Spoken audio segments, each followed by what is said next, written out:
માણસની પરીક્ષા વિવેકથી થાય છે, વિવેકમાં થાય છે. ક્યાં આપણે કેટલો ને કેવો વિવેક દાખવવો જોઈએ, એ જો આપણે દાખવ્યો તો આપણે બધામાંથી પાસ. વિવેક આપણા સંતાનોને બીજું કંઈ આપી શકીએ કે ન આપી શકીએ, બધા માતા પિતા જેટલા અહીંયા વડીલો બેઠા છે એ પ્રતિજ્ઞા લેજો હાથ ઊંચો કરીને કે તમારા સંતાનોને તમે વિવેક નામની સંપત્તિ આપશો.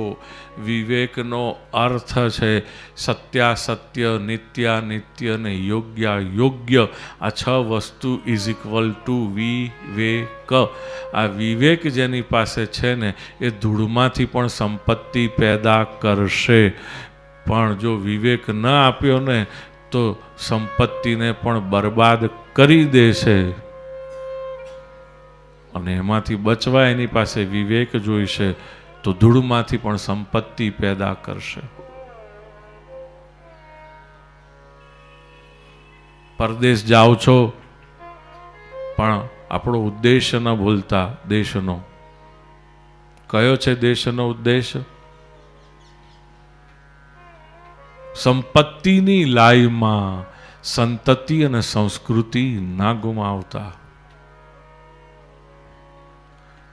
સંપત્તિની લાઈમાં સંતતિ અને સંસ્કૃતિ ના ગુમાવતા.